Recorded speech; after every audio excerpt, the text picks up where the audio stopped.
मुझे पर्सनली लगता है कि सीबीएसई वाले एफपीएस को देखकर पेपर बना रहे हैं। फंसना पक्का सीरीज का ऑरा ही अलग। हर सवाल का जवाब फंसना पक्का है, ये नहीं देखा तो क्या देखा। स्वागत है ह्यूमैनिटीज की नंबर 1 क्वेश्चन आंसर सीरीज में। हिस्ट्री का चैप्टर नंबर 2 का फंसना पक्का है। इस वीडियो को देखने के बाद तुमको लगेगा कि मानो तुमने सारे ही क्वेश्चन कर लिए हैं, क्योंकि ये सिर्फ लगेगा नहीं, एक फैक्ट होगा। हमने एनसीईआरटी को इस तरीके से निचोड़ा है इस एक पीडीएफ में कि मानो सारे क्वेश्चंस इसमें हो। तो सीधे स्टार्ट करते हैं। हमारी फंसना पक्का है कि पहले क्वेश्चन से बस एक चीज समझा दूं, बहुत सारे क्वेश्चंस और बहुत सारा टेक्स्ट तुम्हें से रेड इंक में देखने को मिलेगा। इसका मतलब क्या है कि भाई ये क्वेश्चन डायरेक्टली 3 मार्क के लिए नहीं आ सकता कि what do you mean by epigraphy, explain करो। इतना टॉपिक ही नहीं है हमारे पास, लेकिन ये सब क्वेश्चंस की तरह आता है। For example, what is epigraphy, what were James Prinsep's contribution towards the Indian epigraphy, इसके बारे में एक्सप्लेन करो। तो ऐसे कॉम्बिनेशन के जो क्वेश्चंस होते हैं, ऐसे क्वेश्चन जो खुद से नहीं आते हैं बट किसी और क्वेश्चंस के साथ आ सकते हैं, वो आपको यहाँ पे रेड इंक में देखने को मिलेंगे। अब एपिग्राफी का मतलब आपको पता होना चाहिए। ये एमसीक्यू में भी आ सकता है कि स्टडी ऑफ इंस्क्रिप्शंस को हम बोलते हैं एपिग्राफी, और जो हमारे एपिग्राफिस्ट होते हैं वो इंस्क्रिप्शंस वगैरह को कलेक्ट करते हैं, उनकी स्टडीज करते हैं। अब क्वेश्चन आपसे एपिग्राफी के बारे में पूछेगा, क्वेश्चन आपसे जेम्स प्रिंसिप के बारे में पूछेगा, तो ये डिटेल्स बहुत इंपॉर्टेंट है। किसी भी वर्ड में क्वेश्चन आ सकता है, जेम्स प्रिंसिप नाम देखने को मिल जाए, उनके कंट्रीब्यूशन का क्वेश्चन देखने को मिल जाए, तो यही आपको लिख के आना है। क्या कि जेम्स प्रिंसिप कौन थे? वो ईस्ट इंडिया कंपनी के ऑफिसर थे। वो ईस्ट इंडिया कंपनी के मिंट वो जगह होती है जहां पे कॉइन्स वगैरह बनते हैं, तो ईस्ट इंडिया कंपनी के मिंट में एक ऑफिसर थे। और इन्होंने क्या काम किया? इन्होंने बहुत इंपॉर्टेंट ब्राह्मी और खरोस्ती, ये 2 स्क्रिप्ट है हमारे जिसमें हमें बहुत सारे इंडियन इंस्क्रिप्शंस देखने को मिलते हैं, उनको डिसाइफर कर दिया। छोटी सी डिटेल और यहां से याद रख लो, अशोकन इंस्क्रिप्शन हमें अक्सर ब्राह्मी में मिल रहे होते हैं, वो इंस्क्रिप्शन जो इंडिया के नॉर्थ वेस्ट में, वो हमें खरोस्ती में मिल रहे होते हैं। एंड इन 2 स्क्रिप्ट को इन्होंने डिसाइफर कर दिया, जिसने बहुत इंपॉर्टेंट हमारे लिए आगे की हिस्ट्री को रिकंस्ट्रक्ट करने के लिए आगे का रोल प्ले किया। उसको हम यहाँ पे देखेंगे। पहले थोड़ी डिटेल और देख लो। इनको क्या पता चलता है? हमें कुछ टर्म्स देखने को मिलते हैं कि एक राजा है जिसके लिए पियादसी और देवनाम पिया जैसे वर्ड्स को यूज किया जा रहा है। इनका एमसीक्यू में क्वेश्चन बनता है, तो टिक लगा के आ जाना। पियादसी मतलब प्लेजेंट टू बिहोल्ड, और देवनाम पिया मतलब बिलवेड ऑफ द गॉड्स। और ये दोनों जो टर्म्स थे, जो टाइटल थे, वो किसके लिए यूज किए जा रहे थे? हमारे किंग अशोका के लिए यूज किए जा रहे थे। अब इसी का एक कंटिन्यूएशन हमें देखने को मिल रहा है कि हमारी पॉलिटिकल हिस्ट्री को, हमारे इंडियन हिस्ट्री के रिकंस्ट्रक्शन को एक क्या नया डायरेक्शन मिल गया ये डेवलपमेंट्स होने के बाद, इन डिसाइफरिंग के होने के बाद। तो आप लिख के आ सकते हैं कि अर्ली इंडियन पॉलिटिकल हिस्ट्री के हमने खरोस्ती और ब्राह्मी को डिसाइफर कर लिया। हमारे जो यूरोपियन और इंडियन स्कॉलर्स यहाँ पे काम कर रहे थे, तो उन्होंने इंस्क्रिप्शंस और टेक्स्ट को पढ़ना चालू कर दिया। एक लाइन और आप यहाँ पे ऐड कर सकते हो कई आंसर्स में कि इनिशियली हमें लगता था कि जो इंस्क्रिप्शंस हमें मिल रहे हैं वो संस्कृत में लिखे जा रहे हैं, लेकिन एक्चुअल में पता चला हमें बाद में कि वो प्राकृत में लिखे जा रहे थे। और प्राकृत मतलब क्या? जो ऑर्डिनरी लोगों की लैंग्वेजेस थी उनको प्राकृत बुलाते हैं। तो ज्यादातर इंस्क्रिप्शन हमें प्राकृत में मिल रहे थे, हमें ब्राह्मी स्क्रिप्ट में मिल रहे थे। तो कोई एक लैंग्वेज है, जैसे कि हिंदी है, वो प्राकृत लैंग्वेज हो गई, और ब्राह्मी जो है वो एक स्क्रिप्ट है। जैसे कि हिंदी की देवनागरी स्क्रिप्ट होती है, वैसे ही हमारे प्राकृत की ब्राह्मी स्क्रिप्ट हो सकती है। तो ऐसे हमें इंस्क्रिप्शंस वगैरह हमने स्टडी करना चालू की जब हमें उसकी लैंग्वेज और स्क्रिप्ट समझ में आने लग गई। उसके अलावा हमने इनिशियली जो ब्रॉड पॉलिटिकल कॉन्टूर्स थे, हमारी जो ब्रॉड इमेजेस थी पॉलिटिकल हिस्ट्री की, कि कौन से लिनिएजेस आए, कौन से डायनेस्टीज की थी वो लिनिएजेस, ये हमने रिकंस्ट्रक्ट कर लिया। कब तक? अर्ली 20th सेंचुरी तक। और उसके बाद हमारा जो फोकस था वो बाकी चीजों में चला गया, बाकी एस्पेक्ट्स को समझने में चला गया कि भाई जो इकोनॉमिक चेंजेस हो रहे हैं और जो पॉलिटिकल चेंजेस हो रहे हैं, क्या उनमें रिलेशन है या नहीं है। तो एक पॉइंट आप यहाँ पे कंक्लूजन में लिख के आना कि हाँ, हमें जो डेवलपमेंट्स देखने को मिलते हैं, अलग अलग चेंजेस देखने को मिलते हैं, इसमें कुछ ना कुछ लिंक्स तो है, लेकिन हमेशा जरूरी नहीं है कि सिंपल या फिर डायरेक्ट लिंक हमें देखने को मिले। हालांकि ये वाला जो क्वेश्चन है वो इतना रिपीट नहीं होता है, पर अगर नेक्स्ट क्वेश्चन को देखोगे तो एक ऐसा क्वेश्चन है जो बहुत ज्यादा इंपॉर्टेंट क्वेश्चन है, जो कि पूछेगा 6th सेंचुरी बीसी को हम टर्निंग पॉइंट क्यों बुलाते हैं, यहाँ पे ऐसा क्या हुआ था। ये एक ऐसी डेट है जो आप इस चैप्टर में, नेक्स्ट चैप्टर में, उसके नेक्स्ट चैप्टर में बार बार रिपीट होते हुए देखोगे। तो इसके क्वेश्चन हर उससे आ जाते हैं, अलग अलग डिटेल्स आपको पता होना चाहिए। तो चैप्टर नंबर 2 में हमें क्या क्या बताया गया है, हमें बताया गया है कि अर्ली स्टेट सिटीज इमर्ज हो रही थी, नए किंगडम्स इमर्ज हो रहे थे, आयरन का यूजेज बढ़ रहा था, कॉइनेज का डेवलपमेंट हुआ, diverse system of thoughts, Buddhism और जैनिज्म का हमें डेवलपमेंट देखने को मिलता है, और हमें 16 स्टेट जिनका नाम है महाजनपदास, उनकी डिस्क्रिप्शन देखने को मिलती है अर्ली जैन और बुद्धिस्ट टेक्स्ट में। अब इनके नेम आपको याद करने पड़ेंगे, मगध, वज्जी, कुशाला, कुरु, पांचाला और गांधारा और अवंती। ये वो स्टेट्स थे, वो महाजनपदास थे जिनके नेम्स हमें बार बार टेक्स्ट में देखने को मिल जाते हैं। इसके अलावा हमारे ब्राह्मण से धर्म सूत्रास टेक्स्ट को कंपोज करना चालू किया 6th सेंचुरी बीसी के बाद, और फिर सब्सिक्वेंटली धर्म शास्त्रास भी लिखे गए थे। अब एक बहुत इंपॉर्टेंट क्वेश्चन है, इन महाजनपदास के बारे में हमें क्या पता चलता है। डायरेक्टली क्वेश्चन आ सकता है या फिर क्वेश्चन पूछ सकता है कि बुद्धिस्ट जैन टेक्स्ट से जो हमें महाजनपदास के बारे में या फिर 16 स्टेट्स के बारे में पता चला है, उनसे हमें क्या पता चलता है। तो इवन तो इस पूरे क्वेश्चन में कहीं पे भी महाजनपदा नहीं लिखा हुआ है, लेकिन हमारे वो 16 स्टेट्स क्या है, हमारे वो 16 स्टेट्स हैं महाजनपदा। वैसे एक और चीज, जनपद टर्म एक बॉक्स में समझाया गया, अगर एमसीक्यू आता है तो फटाक से सुन लो उस चीज को। जनपद मतलब होता है जहां पे जन के पद पर जाए, जहां पे कोई भी लोग सेटल हो जाए, उसको आप जनपद बुला सकते हो। लेकिन ये जो काफी डेवलप्ड, काफी इंपॉर्टेंट स्टेट्स हमें देखने को मिलते हैं, उनको बुलाया जा रहा था महाजनपदा। अब अर्ली बुद्धिस्ट जैन टेक्स्ट से हमें क्या पता चलता है कि कितने स्टेट्स हैं, 16 स्टेट्स जिनको महाजनपदा बुलाया जा रहा है। नाम हमने ऊपर ही देख लिया, ये लिस्ट वेराई करती है, लेकिन ये नेम ज्यादातर जगहों पे रिपीट होते हैं, तो इसलिए ये इंपॉर्टेंट नेम है। इसको आप स्क्रीनशॉट करके रिवाइज कर सकते हो फ्यूचर में, क्योंकि ये आपको मेंशन करके आने पड़ेंगे। इनमें से बहुत सारे को किंग्स रूल किया करते थे, कुछ ऐसे भी थे जो गण या संघ थे, जो ओलिगार्कीज थे। अब नीचे एक क्वेश्चन है, ओलिगार्की क्या होता है। अब हो सकता है इसका खुद का क्वेश्चन ना है, लेकिन ये डिटेल भी आप ऊपर मेंशन करके आ सकते हो कि ओलिगार्की मतलब क्या होता है। एक फॉर्म ऑफ गवर्नमेंट जहां पे कोई एक राजा रूल नहीं कर रहा है, एक किंग रूल नहीं कर रहा है, बल्कि मल्टीपल राजाज हैं, मल्टीपल डिसीजन मेकर्स हैं जो यहाँ पे डिसीजन मेकिंग कर रहे हैं। तो वो एक फीचर हमें इन गण और संघ का देखने को मिलता है कि ओलिगार्कीज हुआ करते थे जहां पे कलेक्टिवली डिसीजन लिए जाते थे, कि मल्टीपल राजाज हैं जो डिसीजन मेकिंग यहाँ पे कर रहे हैं। मेंशन करके आना। अब इनके बारे में ज्यादा डिटेल्स हमें देखने को नहीं मिलती है, लेकिन वज्जी संघ के बारे में हमें पता है कि यहाँ पे जो राजाज थे वो यहाँ के रिसोर्सेस को भी कंट्रोल किया करते थे। अब कैसे कंट्रोल था, बाकी जगहों पे कितना कंट्रोल था, इसके ज्यादा हमें टेक्स्ट देखने को नहीं मिलता है, लेकिन वज्जी संघ की डिटेल लिख के आ जाना। रिसोर्सेस मतलब जो लैंड वगैरह हो गया, इन रिसोर्सेस का भी कंट्रोल किसके पास था, यहाँ के वज्जी संघ के राजाओं के पास था। एक नॉर्मल सा पॉइंट बना सकते हो कि कई ईयर्स तक, लास्ट के 1000 ईयर्स तक, लेकिन मेन पॉइंट यहां से स्टार्ट होता है, वो ये है कि हर महाजनपदा का एक कैपिटल सिटी होता था जिसको फोर्टिफाई किया जाता था, जिसका डिफेंस स्ट्रक्चर बनाया जाता था। इनको मेंटेन करने के लिए आपको चाहिए पड़ेंगे रिसोर्सेस। तो वो रिसोर्सेस कहां से आते थे राजा लोगों के पास, राजा लोगों के पास टैक्सेस एंड ट्रिब्यूट से रिसोर्सेस आते थे, जो कि वो कल्टीवेटर्स, ट्रेडर्स और आर्टिजन जो इनके रीजन में रहते थे उनसे कलेक्ट किया करते थे। रेट के बारे में लिख के आ जाना कि रेट्स को भी नॉर्मल माना जाता था, मतलब अगर आप किसी और पे अटैक कर रहे हो वेल्थ एक्यूमुलेट करने के लिए, भाई चलो अपनी आर्मी इस पर अटैक करके इसकी वेल्थ ले लेते हैं, तो इसको नॉर्मल लेजिटिमेट माना जाता था। एंड ज्यादातर जो इस टाइम पे हमें देखने को मिलते हैं स्टेट्स वगैरह, वो मिलिशिया पे डिपेंडेंट थे। इसका मतलब क्या कि इनके पास स्टैंडिंग आर्मीज नहीं होती थी, रेगुलर ब्यूरोक्रेसीज नहीं होती थी। तो ये एक पॉइंट बना के आ जाना कि कुछ स्टेट्स ऐसी थी जो स्टैंडिंग आर्मीज यानी कि प्रोफेशनल आर्मीज खड़ी कर रही थी, अपना ब्यूरोक्रेटिक सेटअप बना रही थी, जहां पे उनके खुद के एडमिनिस्ट्रेटर्स वगैरह को वो लोग हायर कर रहे थे, ऑफिशियल ब्यूरोक्रेसी सेटअप कर रहे थे। लेकिन ज्यादातर मिलिशिया पे डिपेंडेंट थी कि भाई चलो लड़ाई करने जाना है, चलो पैजन को पकड़ा, गर्दन से पकड़ा, चलो इनको लड़ाई करने के लिए लेके चले गए। इनके पास रेगुलर आर्मीज नहीं हुआ करती थी। एक पॉइंट बना देना। ओलिगार्की हमने देख लिया है। अब एक बहुत इंपॉर्टेंट क्वेश्चन आता है मगध के बारे में। हमने वो जो लिस्ट देखी थी उसमें मगध का नाम था, और मगध का क्वेश्चन खुद का आता है कि बताओ मगध इतना ज्यादा पावरफुल क्यों हो रहा था। तो पहले तो ये याद रखना है कि पावरफुल कब हो रहा था। तो मगध पावरफुल हो रहा था between the 6th and 4th century BCE। ये बहुत इंपॉर्टेंट डेट है, इसको आप लिख के आएंगे अपने इंट्रोडक्शन में। एंड रीजन के लिए ना बस ये 4 वर्ड याद रख लोगे, आपको सारा पॉइंट याद हो जाएंगे कि यहाँ पे एग्रीकल्चर बहुत प्रोडक्टिव था, आयरन माइंस एक्सेसिबल थी। अब इसके आगे सिर्फ इतना नहीं लिख के आना है, मार्किंग स्कीम में इतना इतना लिखा होगा, लेकिन आपको एक्सप्लेन करके आना है कि भाई एग्रीकल्चर प्रोडक्टिव था जिसके कारण यहाँ पे अच्छा एग्रीकल्चर हो पाता था, which was an important factor जिसके कारण मगध डेवलप हो रहा था। आयरन माइन एक्सेसिबल थी जिससे यहाँ पे वेपन्स और टूल्स वगैरह बनाए जा सकते थे।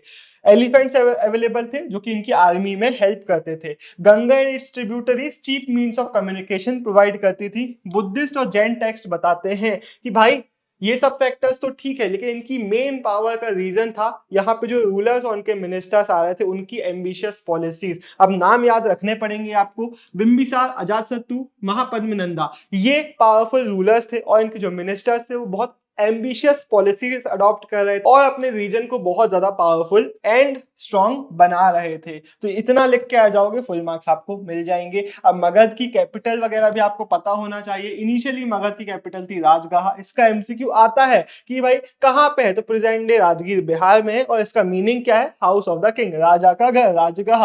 और इसके बाद जो कैपिटल थी वो कहाँ से शिफ्ट कर दी गई, 4th सेंचुरी बीसी में कैपिटल को शिफ्ट कर दिया गया पाटलिपुत्र में। अगर ये वीडियो तुमको अच्छी लग रही है तो हमारे जो फ्री रिसोर्सेस हैं जो हम प्रोवाइड करते हैं आपको, बहुत सारे रिसोर्सेस, वो भी तुमको अच्छे लगेंगे। और हमारे जो प्रीमियम नोट्स हैं वो तो तुम्हें अच्छे लगेंगे ही लगेंगे, क्योंकि वो जेन्युइनली बहुत ज्यादा प्रीमियम है। ये चीजें तुमको कहाँ से मिलेंगी, thetwinbros.in हमारी वेबसाइट में जा सकते हो, एप्लीकेशन में प्ले स्टोर में, ऐप स्टोर में हमारा द ट्विन ब्रोस का ऐप डाउनलोड कर सकते हो। लिंक आपको डिस्क्रिप्शन में भी मिल जाएंगे, वहां से आप इनको एक्सेस कर सकते हैं। तो हमारे रिसोर्सेज को चेकआउट करना, हमारे प्रीमियम क्वालिटी के जो नोट्स हैं उनको चेकआउट करना तुमको बहुत हेल्प करेंगे तुम्हारी क्लास 12th में। अब हम बढ़ते हैं वीडियो में आगे। ये देखो, उसके पहले अब एक बहुत इंपॉर्टेंट क्वेश्चन तुमसे पूछेगा कि मौर्यन एम्पायर के बारे में हमें पता कैसे चलता है, क्या वो सोर्सेस हैं, तो क्या क्या लिख के आओगे। अगेन यहाँ पे कुछ टर्म्स आप याद रख लोगे, पूरा आंसर याद हो जाएगा। सबसे पहले अकाउंट्स ऑफ मेगास्थनीज। मेगास्थनीज कौन थे, ग्रीक एम्बेसडर थे जो चंद्रगुप्त मौर्य के कोर्ट में आए थे। इनका अकाउंट का नाम क्या है, हो सकता है एमसीक्यू में आ जाए तो टिक लगा के आ जाना, इंडिका। इसके बाद हमारे आर्कियोलॉजिकल फाइंड जो हमें मिलते हैं, जैसे कि स्कल्पचर्स वगैरह मिलते हैं, वो भी बहुत इंपॉर्टेंट है। हमें अर्थशास्त्र जो मिला है वो किसका है, कौटिल्य, जिनको क्या बुलाया जा सकता है, चाणक्य बुलाया जा सकता है और कौटिल्य बुलाया जा सकता है।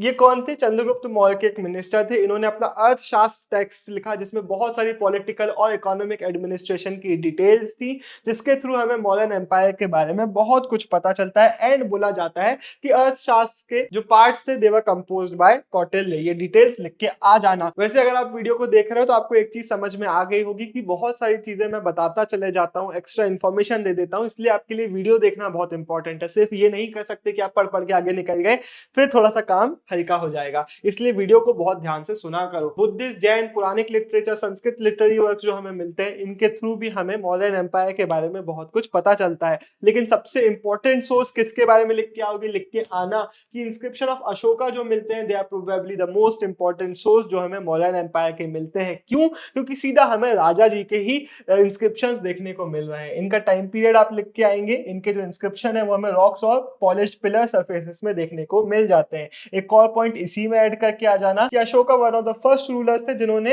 अपने सब्जेक्ट्स ऑफिशियल्स के लिए इस टाइप के मैसेजेस लिखवाए। किस टाइप के मैसेजेस, ये अपने स्टोन सरफेसेस में और अपने पिलर्स वगैरह में धम्मा को एक्सप्लेन कर रहे थे। जो इनको लगता था कि भाई ये प्रॉपर धम्मा, धम्मा मतलब धर्म की बात कर रहे हैं, ये प्रॉपर धम्मा है, उसको वो एक्सप्लेन कर रहे थे। अब क्वेश्चन आता कम है लेकिन आने को आ सकता है कि क्या लगता था इनके अकॉर्डिंग धम्मा क्या था। तो respect towards Elder, generosity towards ब्राह्मण एंड रिनाउंसर्स, स्लेव्स और सर्वेंट्स को अच्छे से ट्रीट करो, रिलीजियस ट्रेडिशंस की तरफ टॉलरेंस रखो, बाकी जो रिलीजियस ट्रेडिशंस है उनको भी रिस्पेक्ट करो। तो ऐसे मोरल वैल्यूज के यूनिवर्सल मैसेजेस इनके हमें धम्मा में देखने को मिलते हैं, ये आपको पता होना चाहिए। अब ये वाला जो टॉपिक है उतना इंपॉर्टेंट नहीं है जितना पिछला वाला टॉपिक था, लेकिन अगेन इस वीडियो को पूरी शिद्दत से देखो। ये मत सोचो कि कम इंपॉर्टेंट टॉपिक है स्किप कर देते हैं, नहीं, पूरी शिद्दत से इस वीडियो को देखोगे तो फर्क नहीं पड़ता तुमने स्कूल एग्जाम्स में कैसा किया, 11th में तुम्हारे 33% आए थे या 45 आए थे। इस पूरी वीडियो को अच्छे से देखो, इसके बाद रैपिड रिवीजन सीरीज हमारी फॉलो कर सकते हो,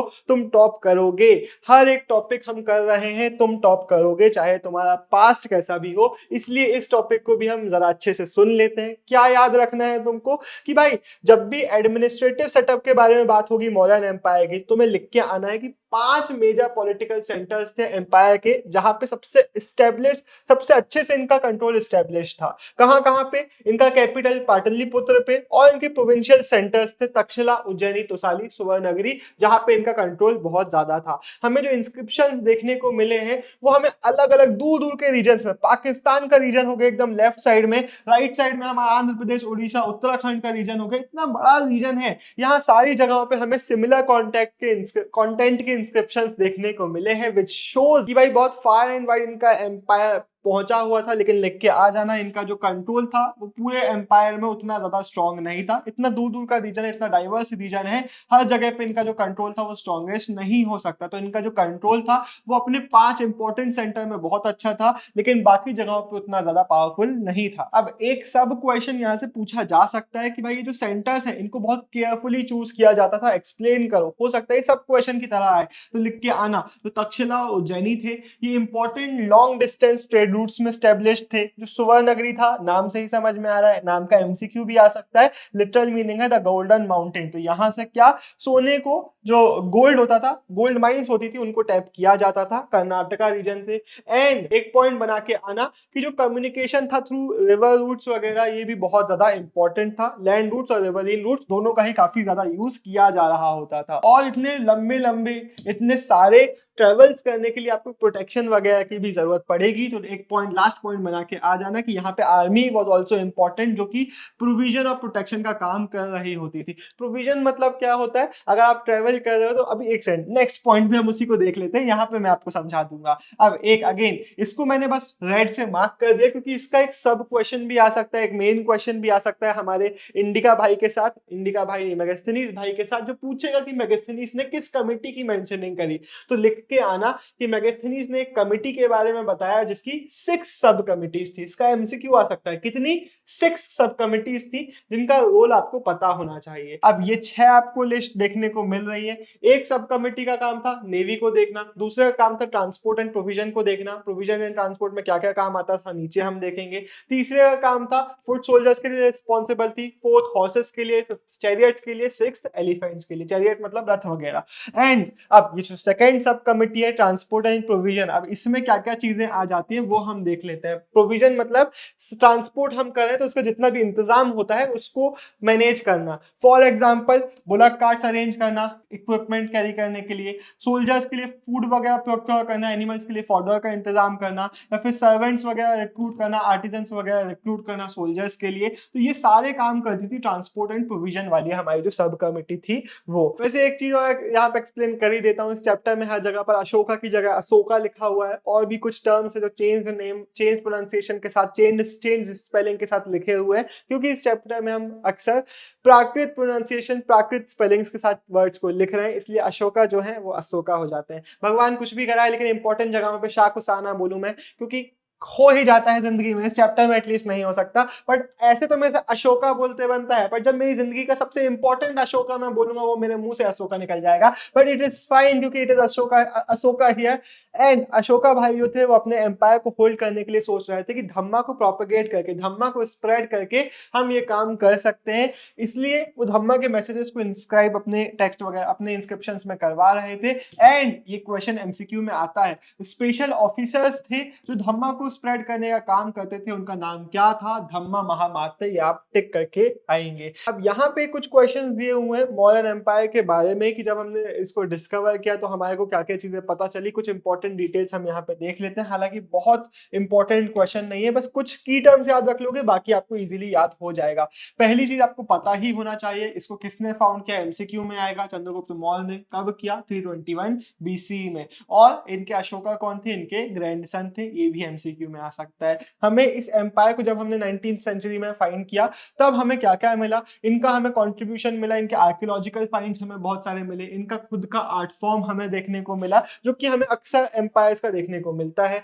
हमें अशोका के इंस्क्रिप्शंस देखने को मिले जो बहुत ज्यादा यूनिक हमें लग रहे थे, क्योंकि यूजुअली जो किंग्स वगैरह होते थे वो ग्रैंड टाइटल ले रहे होते थे, खुद को राजाओं का राजा, शेखों का शेख बुला रहे होते थे। उसके बदले अशोका के हमें जो मैसेजेस देखने को मिलते हैं वो हमें बताते हैं कि even though he was a very powerful ruler, even though he was a very industrial, a hardworking, powerful ruler, but he was also a humble ruler, क्योंकि उनके मैसेजेस में हमें यूनिवर्सल मोरल वैल्यूज देखने को मिलते हैं, which is a very different thing. इसी reason से शायद जब हमारे 20th सेंचुरी में नेशनलिज्म के सिंबल्स को हम ढूंढ रहे थे, तो अशोका को भी ऐसे ही देखा जा रहा था कि वो एक सोर्स ऑफ इंस्पिरेशन की तरह हमारे नेशनलिस्ट लीडर्स के सामने आगे आ रहे थे।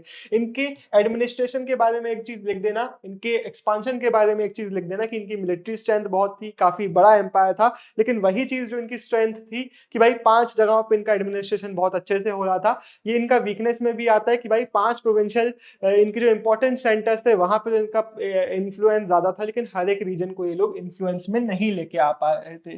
तो अब ये तो ठीक है, लेकिन ये वाला एक इंपॉर्टेंट टॉपिक है जो एक सब क्वेश्चन की तरह आएगा कि मौर्यन एम्पायर के सोर्सेस के बारे में बताओ, उसकी लिमिटेशन बताओ। इस तरीके से सब क्वेश्चन ये बनने के चांसेस इसके बहुत ज्यादा हैं।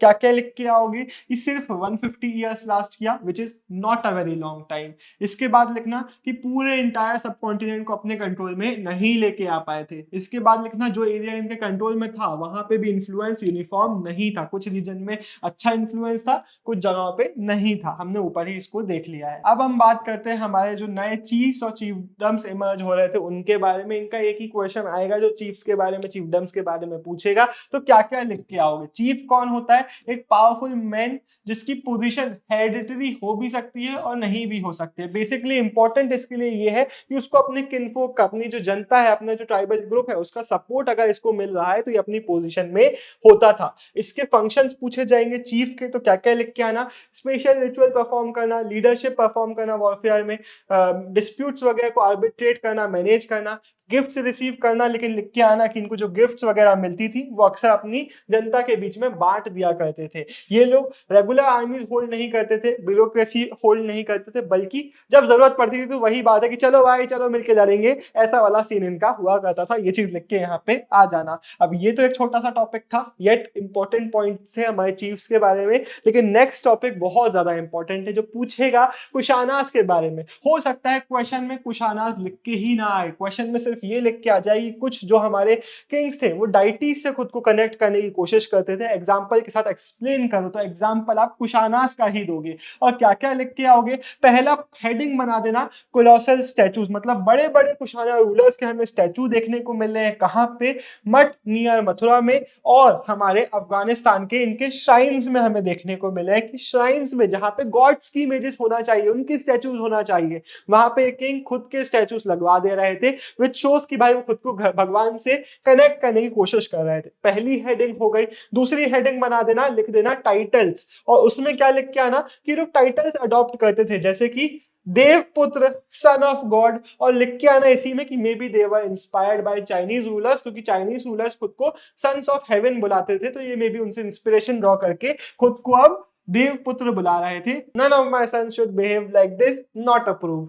नेक्स्ट पॉइंट लिख के आना कि हमें इनके बारे में कैसे पता चलता है, इंस्क्रिप्शंस, टेक्सचुअल ट्रेडिशंस, कॉइन्स और स्क्रिप्चर्स के थ्रू हमें इनके बारे में पता चल रहा होता है। एक क्वेश्चन हो सकता है तुमसे पूछे कि गुप्ता रूलर्स के बारे में हमें कैसे कैसे पता चलता है, तो सोर्स पे क्या क्या लिख के आओगे? इनकी लिटरेचर, कॉइन्स, इंस्क्रिप्शंस हमें देखने को मिलते हैं, लेकिन मेन पॉइंट है हमारा प्रशस्तीज वाला पॉइंट, जिसके बारे में आपको डिटेल्स पता होना चाहिए। एमसीक्यू आएगा प्रशस्तीज क्या होती थी, तो लिख के आना कि इसमें हमें किंग्स की प्रेज, तारीफें देखने को मिलती हैं। इनको कौन लिखता था? किंग्स अपने पेट्रॉन करते थे, अपने पोएट्स को किंग्स ही बोलते थे, भाई हमारे बारे में तारीफ वगैरह इसमें लिखो। हिस्टोरियन जब इसको देखते हैं तो याद रखना कि इसको एज अ पोएटिक वर्क देखते हैं और इसको एज अ फैक्चुअल सोर्स नहीं देखते, क्योंकि इसमें हमें तारीफें ज्यादा देखने को मिल रही होती हैं, तो इसको लिटरली एक्यूरेट हम नहीं मानते। लेकिन इसका एक बहुत अच्छा एग्जाम्पल है प्रयाग प्रशस्ति। इसका एमसीक्यू आएगा, इसको और क्या बुलाते हैं? तो इलाहाबाद पिलर इंस्क्रिप्शन इसको बुलाते हैं। इसका एमसीक्यू पूछेगा इसको कंपोज किसने किया, तो लिखना संस्कृत में हुआ, और हरिसेन जो कि हमारे कोर्ट पोएट थे समुद्रगुप्त के, उन्होंने इसको कंपोज किया। इसमें हमें समुद्रगुप्त भाई की तारीफें देखने को मिलती हैं। और समुद्रगुप्त कौन थे? One of the most powerful Gupta rulers Samudragupta हमारे भाई थे। अब ये तो ठीक है, एमसीक्यू बहुत सारे हमने देख लिए। एक क्वेश्चन ऐसा है जिसके आने के चांसेस थोड़े कम है, लेकिन बाय चांस अगर क्वेश्चन पूछता है कि ऑर्डिनरी लोगों के बारे में हमें पता कैसे चलता है। अब राजा वाजा तो बहुत देख लिए, लेकिन ऑर्डिनरी लोगों का क्या, तो लिख के आ जाना। और ये ऐसा क्वेश्चन है 11th हिस्ट्री में, 12th हिस्ट्री में, हर चैप्टर में देखने को मिलता है और हर चैप्टर में सेम ही आंसर है कि हमें ज्यादा सोर्स देखने को नहीं मिलते। क्यों? क्योंकि इंस्क्रिप्शंस हमें राजा लोगों के पर्सपेक्टिव दे रहा होता है, जो ऑर्डिनरी लोग हैं उन्होंने अपने खुद के कोई टेक्स्ट वगैरह नहीं लिखे। तो हमें क्या यूज करना पड़ता है? हिस्टोरियंस को स्टोरीज वगैरह की तरफ जाना पड़ता है जो हमें एंथोलॉजीज में देखने को मिलती है। एंथोलॉजी मतलब क्या होता है पता ही होना चाहिए, बहुत इंपॉर्टेंट टर्म है। एंथोलॉजी मतलब हम बात कर रहे हैं कलेक्शन की, कलेक्शन ऑफ पोएट्री हो सकता है, कलेक्शन ऑफ स्टोरीज हो सकता है, उस कलेक्शन को हम एंथोलॉजी बुलाते हैं। और ऐसा ही एक कलेक्शन है जटाकास, एक कलेक्शन है पंचतंत्र, जिनमें हमें स्टोरीज देखने को मिलती है और इन स्टोरीज में अक्सर जो ऑर्डिनरी लोग थे, ऑर्डिनरी कैरेक्टर्स थे, मैन विमेन बच्चे बुढ़े हमारे सोसाइटीज के, उनके स्टोरी, उनसे रिलेटेड स्टोरीज हमें देखने को मिल रही होती है। उसमें से एक एग्जांपल है हमारा गांधार जटाका। ये हमारे जटाकास का एक स्टोरी है जो पाली के हमें देखने को मिलता है। फर्स्ट मिलेनियम सी के हमें जटाकास देखने को मिल जाते हैं। एंड गांधार जटाका में क्या लिखा हुआ है, अब ऐसा आने की चांसेस कम है कि गांधार जटाका को पूरा एक्सप्लेन कर दो, बट बाय चांस अगर क्वेश्चन आता है फटाक से सुन लो। गांधार जटाका हमें क्या डिस्क्रिप्शन देखने को मिलता है? जनता का, एक राजा की जनता की कंडीशन हमें देखने को मिलती है। और जो राजा है वो काफी ज्यादा विकेड रूलर होता है, काफी ज्यादा प्रॉब्लमेटिक, काफी ज्यादा इविल रूलर होता है, जो डिस्गाइज में जनता के बीच में पहुंचता है। तो जनता उसकी बुराई ही कर रही होती है, उसको भला भला ही बोल रही होती है। और तब जनता के थ्रू पता चलता है, इस स्टोरी के थ्रू हमें पता चलता है कि जनता कंप्लेन कर रही है कि भाई रात के टाइम पे रॉबर्स अटैक कर देते हैं, सुबह के टाइम पे टैक्स कलेक्टर्स आ जाते हैं हमें लूटने के लिए, और जनता के पास एक ही ऑप्शन बचता है अपने विलेज को छोड़ के फॉरेस्ट भाग जाने का। अब एक ऑप्शन ये होता है, दूसरा ऑप्शन होता है कि भाई अपना प्रोडक्शन बढ़ा लो। तो ये हमें गांधार जटाका का डिस्क्रिप्शन देखने को मिल गया। लेकिन इससे, जैसे कि मैंने बोला, उतने क्वेश्चन नहीं आते, लेकिन नेक्स्ट क्वेश्चन बहुत इंपॉर्टेंट है कि बताओ 6th सेंचुरी बीसी के बाद एग्रीकल्चरल प्रोडक्शन कैसे बढ़ाया जा रहा था। तो सारे पॉइंट्स बस टर्म सुन लो, याद रहेंगे। प्लाव एग्रीकल्चर इंट्रोड्यूस कर दिया गया था कहां पे? फर्टाइल रिवर वैलीज, जो हमारी एलिवियल रिवर वैलीज थी वहां के हमारे रीजन में, जिससे एग्रीकल्चर बढ़ा। अब आयरन टिप्ड प्लाउशेयर यूज किया जा रहा था, जो कि अगेन हमारे प्रोडक्शन को काफी ज्यादा बढ़ा रहा था इन हमारे फर्टाइल एरियाज में। गंगा वैली में हमारे को देखने को मिलता है कि ट्रांसप्लांटेशन का मेथड यूज किया जा रहा था। किस चीज के लिए? पैडी के प्रोडक्शन के लिए, जिसने पैडी के प्रोडक्शन को बहुत ज्यादा इंक्रीज कर दिया। हालांकि it also meant back breaking work, ये भी आप पॉइंट लिख के आ सकते हैं। अब आयरन जो प्लाउशेयर था हमारा, इससे प्रोडक्टिविटी बहुत ज्यादा बढ़ गई, लेकिन हर जगह पर नहीं। फॉर एग्जांपल हमारे पंजाब राजस्थान के जो सेमी एरिड रीजन थे, यहाँ पे कल्टीवेटर्स ने अभी तक इसको अडॉप्ट नहीं किया। हमारे जो हिली ट्रैक्ट के रीजन थे वहां पे हो एग्रीकल्चर हो रहा था। हमारा जो इरिगेशन फैसिलिटीज थी, अब क्वेश्चन हो सकता है आपसे पूछे इरिगेशन फैसिलिटीज के बारे में भी, तो उसमें क्या क्या लिख के आओगे इसको देख लो। इरिगेशन फैसिलिटीज में लिख के आना, टैंक्स यूज हो रहे थे, वेल्स यूज किए जा रहे थे, और लेस कॉमन था कैनल्स का यूजेज। अब कभी कभी जो कंस्ट्रक्शंस वगैरह हैं वो कुछ पावरफुल इंडिविजुअल्स करवा देते थे, लेकिन अक्सर हमें ऐसे कम्युनिटीज भी देखने को मिलती हैं जो मिलके अपना खर्चा पानी लगा के इसको बनवा रही होती थी। और अगर कोई इंडिविजुअल बनवा रहा है, कोई कंस्ट्रक्शन इरिगेशन वर्क, कोई कंस्ट्रक्शन करवा रहा है, तो वो मेक श्योर करता था कि वो अपने टेक्स्ट वगैरह में भी, इंस्क्रिप्शन में भी उसको लिखवाए। फॉर एग्जाम्पल अगर राजा ने लिखा तो वो लिखवाते थे अपने इंस्क्रिप्शन वगैरह में। कहाँ है तुम्हारा कमेंट? दिख नहीं रहा है मेरे को कहीं, कहाँ है? करो भाई। एक क्वेश्चन तुमसे पूछेगा 6th सेंचुरी बीसी के जो डिफरेंसेस थे सोसाइटी में, उनको एक्सप्लेन करो। तो डिफरेंसेस में क्या क्या लिख के आओगे? मेंशन करके आना। हमें 3 कैटेगरीज के बारे में टेक्स्ट के थ्रू पता चलता है। एग्रीकल्चर लेबर्स हमारे, स्मॉल पेजेंट्स और हमारे लार्ज लैंड होल्डर्स। तो 3 कैटेगरी हो गई। अभी क्यों आ रहे थे डिफरेंसेस? क्योंकि सबके पास अलग अलग एक्सेस टू लैंड है, सबके पास अलग अलग एक्सेस टू टेक्नोलॉजीज है जो इंट्रोड्यूस हो रही है, तो उसके कारण डिफरेंसेस हो रहे थे। किसी के पास आईफोन प्रो मैक्स है, किसी के पास नोकिया 3310 है। ये वाला हाल यहाँ पे सोसाइटी में भी चल रहा था। एक टर्म आपको पता होना चाहिए, गहापति। गहापति का एमसीक्यू भी आ सकता है। गहापति मतलब क्या? गहापति मतलब जो हेड पोजीशन में हाउस होल्ड के, उसको गहापति बुलाया जा रहा होता था। पाली टेक्स्ट में हमें गहापति टर्म देखने को मिलता है पेजेंट, स्मॉल पेजेंट्स के लिए और लार्ज लैंड होल्डर्स के लिए। ये जो गहापति होते थे बेसिकली अपने हाउस होल्ड के हेड होते थे, उनके अंडर में विमेन, बच्चे, स्लेव्स वगैरह जो हो गए वो सब इनके अंडर में आया करते थे, जितनी भी रिसोर्सेस हैं अपने हाउस होल्ड की वो भी गहापति के अंडर में आती थी। तो ये जो डिटेल मैंने बताई है हो सकता है आपको कहीं ना कहीं काम आ जाए। अब जो लार्ज लैंड होल्डर्स हैं, जो विलेज हेडमैन है, ये काफी ज्यादा पावरफुल फिगर सोसाइटी के हो जाते थे। एक टॉपिक आपको पता ही होना चाहिए, अर्ली तमिल लिटरेचर, हमें साउथ इंडिया के बारे में बहुत कुछ किससे पता चलता है, संगम टेक्स्ट। संगम टेक्स्ट एक बहुत बड़ा बॉडी ऑफ लिटरेचर है जो हमें साउथ इंडिया के बारे में बहुत कुछ बताता है। इनमें भी हमें डिफरेंसेस पता चलते हैं कि लार्ज लैंड ओनर्स के लिए टर्म है विलालर, प्लाउमैन के लिए टर्म है उजावर और स्लेव्स के लिए टर्म है आदिबाई। ये 3 टर्म आपको याद रखना है, ये लिख के आप आएंगे, हो सकता है मैच द फॉलोइंग में ये आ जाए। एंड अगेन वही पॉइंट जो मैंने ऊपर एक्सप्लेन किया, डिफरेंसेस क्यों आ रहे थे, उसी रीजन के कारण आ रहे थे। अब गहापति जो मैंने बोला, हो सकता है क्वेश्चन आपसे पूछ ले, तो ये मैंने एक्सप्लेन कर दिया है, ये मैंने एक्सप्लेन कर दिया है, ये मैंने एक्सप्लेन कर दिया है। एंड एक पॉइंट लिख के आ जाना कि ये जो गहापति वाला टर्म था वो एज अ स्टेटस मार्कर भी यूज किया जा रहा था। जो हाई स्टेटस के वेल्दी लोग थे उनके लिए अक्सर ये गहापति टर्म अर्बन एलिट्स के लिए यूज किया जा रहा था, वेल्दी मर्चेंट्स वगैरह होगा उनके लिए ये टर्म यूज किया जा रहा था। अब एक बहुत इंपॉर्टेंट क्वेश्चन पे हम आ गए हैं जो पूछेगा आपसे प्रभावती गुप्ता के बारे में। तो कौन थी, क्या थी, कैसी थी, उसको हम देख लेते हैं। प्रभावती गुप्ता डॉटर थी चंद्रगुप्त टू की। प्रभावती गुप्ता की शादी हुई वकाटकाल रूलिंग लिनिएज में, ये टिक करके आ जाना, क्योंकि हमारे डेक्कन की पावरफुल रूलिंग लिनिएज थी।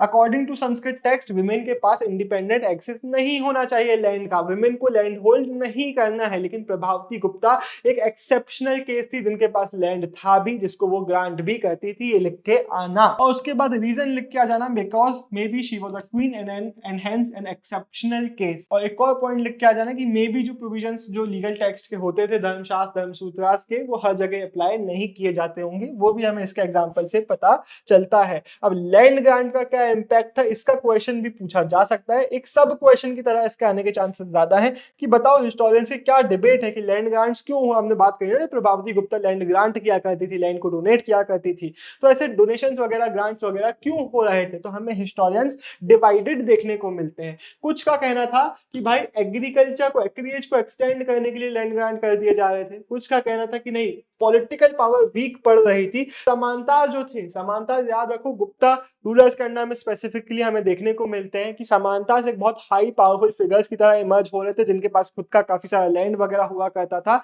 जो किंग्स के तो अंडर में होते थे, लेकिन इनकी भी काफी पावर बढ़ रही थी। तो समानतास की पावर बढ़ रही थी। एंड अलाई बिल्डिंग वगैरह करने के लिए अक्सर पॉलिटिकल जो पावर्स थी हमारी, वो अलाइज बनाने के लिए, अपने फ्रेंड्स बनाने के लिए लैंड ग्रांट्स वगैरह कर रही थी।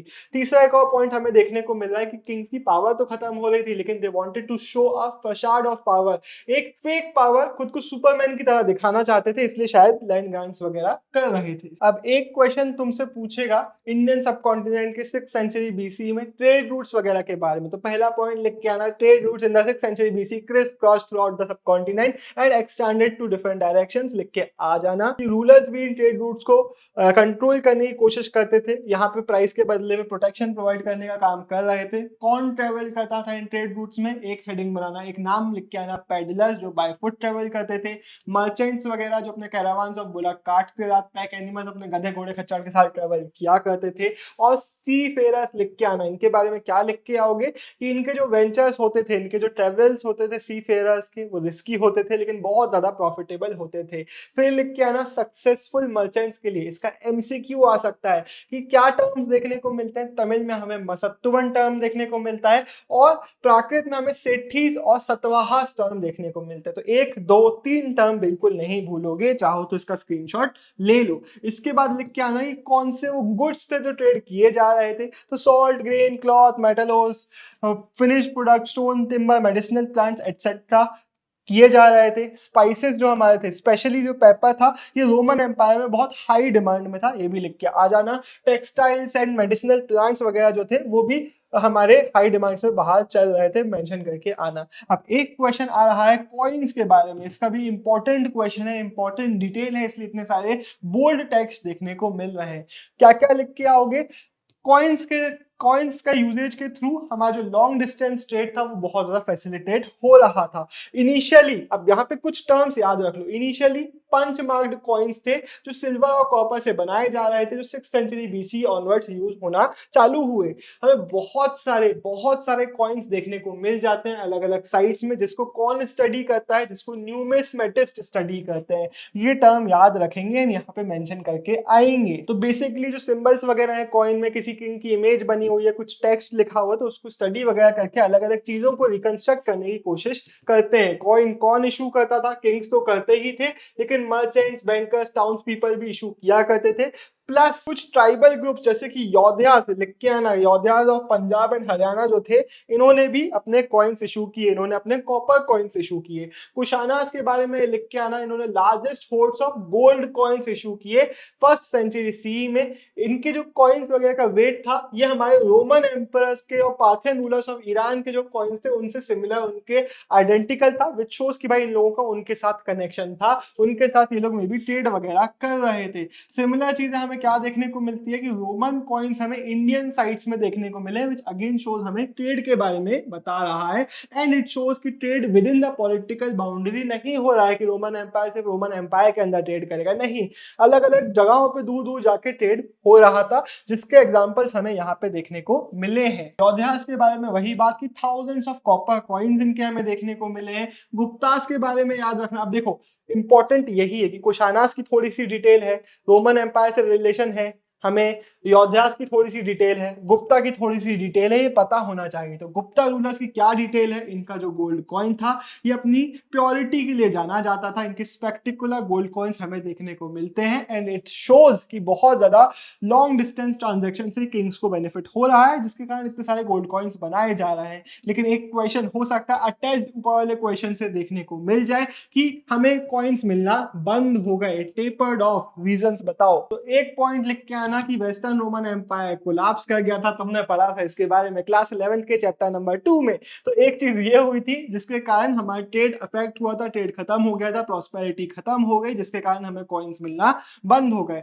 दूसरे हिस्टोरियंस बोलते हैं कि नहीं, नए टाउन्स और नए ट्रेड नेटवर्क्स इमर्ज हो गए थे, इसलिए पुराने वाले में हमें नहीं मिल रहा है, लेकिन नए जगहों पे अभी भी ट्रेड हो रहा था। एंड ये हिस्टोरियंस बताते हैं कि इवन दो हमें ज्यादा मिल नहीं रहे हैं, हमें इंस्क्रिप्शंस और टेक्स्ट में कॉइन्स की मेंशनिंग देखने को मिल रही है, विच शोज कि कॉइन सर्कुलेशन में थे, उनको होल्ड करके छुपा के एक जगह पर नहीं रखा जा रहा था, जिसके कारण हमें शायद नहीं मिल रहा है, लेकिन ये यूजेज में थे। तो ये तीनों पॉइंट यहाँ पे लिख के आ जाना। अब क्वेश्चन एक आ सकता है ब्राह्मी के डिसाइफरिंग के बारे में, एक क्वेश्चन आएगा खरोस्ती के डिसाइफरिंग के बारे में, तो क्या क्या लिख के आओगे? तो पहले हम बात कर रहे हैं ब्राह्मी की, हो सकता है कंबाइंड क्वेश्चन आ जाए। तो लेट 18th सेंचुरी में European scholars, Indian pandits, Indian scholars के साथ मिलकर काम कर रहे थे। और ब्राह्मी में हमने कैसे स्टडीज करी? हमने बैकवर्ड स्टडीज करना चालू किया। बेसिकली वो स्कॉलर जो बंगाली और देवनागरी स्क्रिप्ट को पढ़ सकते हैं, जो इंडियन लैंग्वेजेस को लिखने के लिए काम कर आती हैं, वो कंपेयर कर रहे थे ब्राह्मी के साथ इन स्क्रिप्ट्स को। क्यों? क्योंकि बोला जाता है कि जो मॉडर्न डे स्क्रिप्ट है ये ब्राह्मी से ही इवॉल्व हुई है।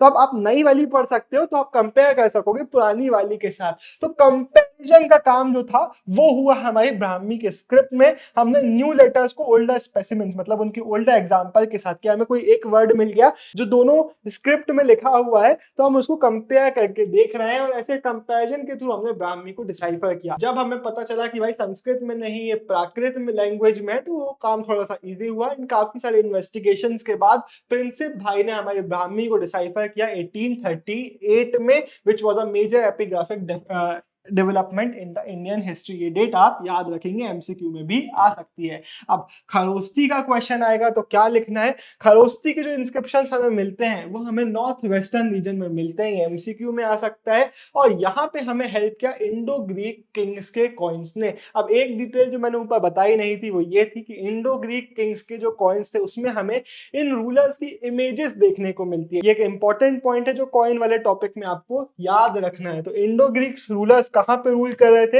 हमारे इंडिया के नॉर्थ वेस्टर्न रीजन में रूल कर रहे थे 2nd and 1st century BC के पीरियड में।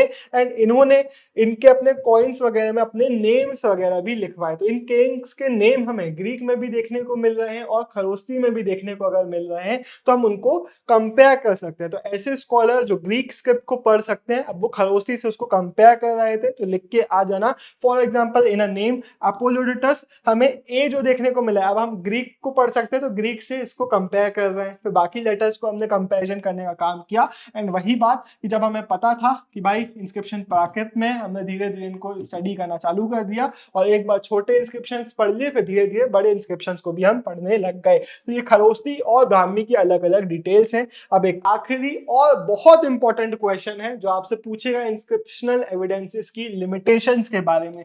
बहुत इंपॉर्टेंट क्वेश्चन है, इसको अच्छे से सुनो। हेडिंग्स बना के क्या हो गए, हेडिंग बनाना टेक्निकल लिमिटेशन और लिख देना कि भाई लेटर्स बहुत फेंटली इंग्रेव किए गए हैं जिसके कारण हम कंस्ट्रक्शन वगैरह नहीं कर पा रहे हैं, या फिर जो इंस्क्रिप्शन है वो डैमेज हो गए, कुछ लेटर्स उसके मिसिंग हो गए बिकॉज वो टाइम को सर्वाइव, एवरेजेस ऑफ टाइम को सर्वाइव नहीं कर पाए।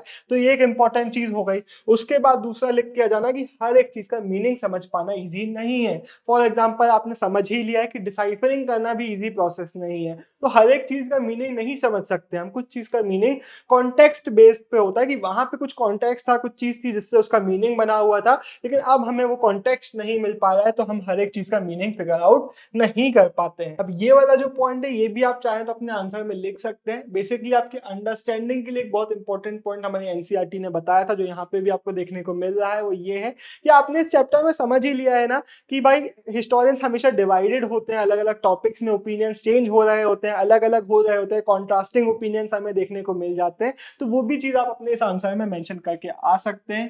प्लस आप लिख के आएंगे कि बहुत सारे इंस्क्रिप्शंस हमने डिस्कवर तो कर लिए लेकिन हर एक इंस्क्रिप्शन डिसाइफर, पब्लिश या ट्रांसलेट नहीं हुआ है। एक और चीज लिख के आएंगे, वही बात कि हर एक इंस्क्रिप्शन रेवेजेस ऑफ टाइम को सर्वाइव नहीं कर पाता। तो हो सकता है इतने इंस्क्रिप्शन लिखे गए हो लेकिन हमें सिर्फ इतने मिल पाते हैं और ये एक हिस्टोरिकल फैक्ट है। आप लिख के आ जाना। इस इतने और इतने लिखने की जगह आप क्या लिख के आओगे कि only a fraction of what was written हमारे लिए सर्वाइव कर पाता है। इसके बाद एक और पॉइंट बना के आ जाना, एक बहुत फंडामेंटल प्रॉब्लम है कि किस चीज को रिकॉर्ड किया जाता था। पहले हर एक चीज को रिकॉर्ड नहीं किया जाता था, जो ग्रांड स्केल की चीजें होती थी, जो बड़े इंपॉर्टेंट इवेंट होते थे उनको रिकॉर्ड किया जाता था। वो उनके लिए इंपॉर्टेंट हो सकते हैं लेकिन हमारे लिए तो नॉर्मल चीजें भी इंपॉर्टेंट है ना, उसके हमें इंस्क्रिप्शंस देखने को नहीं मिलते। तो वही लिख के आना कि नॉर्मल एग्रीकल्चरल प्रैक्टिसेस की जो चीजें हो गई, जो डेली लाइफ में जॉयज एंड सॉरोज हो गए, उनकी इंस्क्रिप्शनल एविडेंसेस में हमें मेंशनिंग नहीं देखने को मिलती है। और लास्ट दो पॉइंट यहाँ पे लिखे हुए हैं। पहला चीज कि हमें किसका पर्सपेक्टिव देखने को मिलता है इंस्क्रिप्शन में, जो पैट्रन कर रहा है, जो पावरफुल फिगर जो लिखवा रहा है उसका। और दूसरी चीज कि भाई आपको इनको जक्सटापोज करना होता है। ये आपका कंक्लूडिंग पॉइंट बनेगा कि आपको इन इंस्क्रिप्शंस को जक्सटापोज करना पड़ता है बाकी सोर्सेज से, मतलब कंपेयर करना पड़ता है बाकी सोर्सेज से, तब आपको पता चलता है कि भाई एक्चुअल फैक्ट क्या था, तब आपको प्रॉपर हिस्ट्री पता चल पाती है। इसी के साथ ये आपका आंसर खत्म होगा और इसी के साथ हमारी वीडियो खत्म हो रही है। वीडियो खत्म हो गई है, यहाँ से निकलो और जाओ हमारी thetwinbros.in पे। Bye bye. क्यों क्लिक नहीं हो रहा है?